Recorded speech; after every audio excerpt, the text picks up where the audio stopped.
Hello everyone. तो आज इस वीडियो में हम बात करने वाले हैं differences between administrative law and constitutional law. इन दोनों के बीच में डिफरेंस देखेंगे, हम डिस्टिंग करेंगे एक दूसरे से इनको। ठीक है, पिछली वीडियो में हमने बात की थी similarities between administrative law and constitutional law, जो हमने देखा था relationship between administrative law and constitution law के अंदर।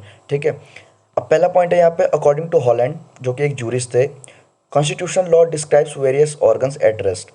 ऑर्गन्स एट रेस्ट, ऑर्गन क्या होता है कॉन्स्टिट्यूशन के? जैसे कि आपका जुडिशरी हो गया, एग्जीक्यूटिव हो गया, लेजिस्लेटिव हो गया, ये सारे इन सारे ऑर्गन के बारे में बात करते हैं। बट क्या एट रेस्ट पे, जब ये रेस्ट पे रहते हैं, और ऑब्वियस सी बात है ये रेस्ट पे ही रहेंगे क्योंकि ये सिर्फ ऑर्गन है। ठीक है, पर इनको क्या परफॉर्म कौन करता है वो हम यहाँ देखते हैं एडमिनिस्ट्रेटिव लॉ में। Administrative law describes various organs of the government in motion. तो ये उन्हीं ऑर्गन्स की बात कर रहा है गवर्नमेंट के। ठीक है, और जो क्या है मोशन में है, तो ये ऑर्गन कॉन्स्टिट्यूशन लॉ में हमने देखा कि जो रेस्ट पे थे उनके बारे में बात करता है, डिस्क्राइब करता है उनको। और ये क्या करता है, उन ऑर्गन्स को डिस्क्राइब करता है जो क्या है मोशन में है। जैसे कि मैं आपको एग्जांपल देता हूँ मोशन में, लेजिस्लेटिव, एग्जीक्यूटिव और आपका जुडिशरी, ये तीनों के दोनों क्या है कॉन्स्टिट्यूशन लॉ के ऑर्गन है।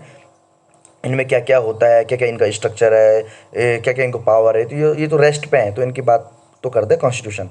बट मोशन में कब आता है ये, जब क्या होता है जुडिशरी को कौन करता है हैंडल, जज करते हैं, जज लोग करते हैं, तो वो जज जब काम करते हैं तो वो मोशन में हो गए। लेजिस्लेटिव में कौन करता है, आपके एमपीज, आपके स्टेट के एमएलएज, वो रूल बनाते हैं, तो वो लेजिस्लेचर का काम करते हैं। उसके बाद क्या होता है आपका एग्जीक्यूटिव। एग्जीक्यूटिव में कौन आता है, आपके सारे ब्यूरोक्रेट्स हो गए, डीएम हो गए, आपकी पुलिस हो गई, तो वो सारे क्या करते हैं एग्जीक्यूट करते हैं किसी भी काम को, तो वो सारे क्या हो गए मोशन में हो गए। ऑर्गन क्या था उनका एग्जीक्यूटिव, पर काम क्या कर रहे हो, डीएम वगैरह काम कर रहे हैं, तो वो क्या हो गए मोशन में आ गए हैं। ठीक है, आई होप आपको ये वाला पॉइंट समझ में आ गया होगा। सेकंड पॉइंट क्या है इसका, according to Ivor Jennings constitutional law deals with fundamentals. Fundamentals यानी कि बेसिक फैक्ट्स के साथ डील करता है कॉन्स्टिट्यूशन। ठीक है, administrative law deals with detail. अब एडमिनिस्ट्रेटिव लॉ किसी भी चीज़ को क्या करता है, डिटेल में क्या करता है, उसको डील करता है। थर्ड है आपका यहाँ पे, कॉन्स्टिट्यूशन लॉ इज मेजोरिटेरियन। क्या कह रहा है ये, कॉन्स्टिट्यूशन लॉ इज मेजोरिटेरियन। ये कह रहा है कि गवर्न, मेजोरिटेरियन का मतलब क्या होता है, गवर्न बाय और believing in decision by a majority. ठीक है, कॉन्स्टिट्यूशन लॉ क्या कर रहा है, बिलीव कर रहा है, मेजोरिटी क्या कर रही है, बिलीव कर रही है कि जब क्या होती है कोई भी डिसीजन क्या करता है मेजोरिटी के द्वारा लिया जाता है। ठीक है, अब कॉन्स्टिट्यूशन लॉ जैसे कि आपने पार्लियामेंट में देखा होगा, मेजोरिटी गवर्नमेंट क्या करती है, रूल करती है, वो कोई भी डिसीजन लेती है तो उसको क्या करते हैं, बिलीव करते हैं, उसको फॉलो करते हैं। Administrative law is anti authoritarian. Authoritarian आपको पता ही है क्या होता है, सत्तावादी, जहाँ पे सिर्फ क्या होता है, किसका रूल होता है, अथॉरिटी का होता है, कोई कॉन्स्टिट्यूशन का रूल नहीं, कोई डेमोक्रेसी नहीं होती है, सिर्फ अथॉरिटी का रूल होता है। तो एडमिनिस्ट्रेटिव लॉ क्या होती है, एंटी अथॉरिटी है। यहाँ पे मैंने आपको बताया था एडमिनिस्ट्रेटिव लॉ का काम क्या होता है, ये कंट्रोल करते, लिमिट करती है पावर ऑफ द अथॉरिटी। इसीलिए एडमिनिस्ट्रेटिव लॉ आया भी है ताकि वो अथॉरिटी को कंट्रोल में रख सकें। इसीलिए administrative law deals with anti authoritarian, it is anti authoritarian. ठीक है, फोर्थ पॉइंट आपका, दिस कॉन्स्टिट्यूशन जो लॉ है डील्स विद राइट्स। ऑब्वियस सी बात है, कॉन्स्टिट्यूशन जो कॉन्स्टिट्यूशन है उसमें कई राइट्स हमको दिए गए हैं पब्लिक को, तो वो उससे डील करता है।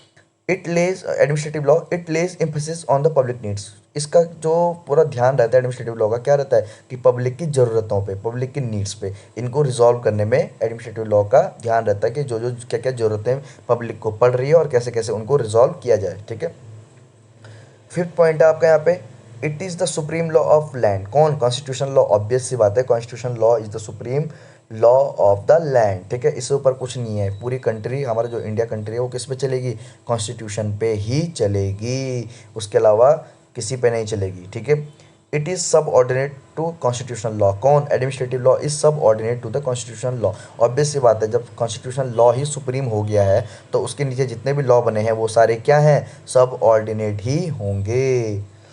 सिक्स पॉइंट क्या आपका, सिक्स पॉइंट आपका, constitutional law deals with general principle related to the organ and organisation and power of various organs. मैंने आपको बता ही दिया है, ये सिर्फ और सिर्फ किससे डील करते हैं, जो ऑर्गन है कॉन्स्टिट्यूशन के, एग्जीक्यूटिव, लेजिस्लेटिव, जुडिशरी और डिफरेंट ऑर्गन जो भी हैं, उनसे, उनकी ऑर्गेनाइजेशन से कैसे कैसे उनका फॉर्मेशन होता है, कैसे कैसे उनमें कमिटीज़ हैं, कैसे कैसे उसमें लोग हैं। ठीक है, आप समझ रहे हो, ऑर्गेनाइजेशन, कैसे एक ऑर्गेनाइजेशन बना हुआ है, ठीक है, उससे डील करता है। जैसे यूपीएससी हो गया, तो यूपीएससी में कितने मेंबर हैं, उनकी एज क्या है, कितने में रिटायर होंगे, कितने उनकी सैलरी होगी, तो ये उनसे डील करता है, ठीक है। And the powers of various organs, और क्या क्या पावर दी गई है इन ऑर्गन्स को, ठीक है, उनसे ये डील करता है। Administrative law deals with the function organisation, देखो ऑर्गेनाइजेशन तो इसमें आ ही गया है, इसमें फंक्शन के बारे में बताया गया है।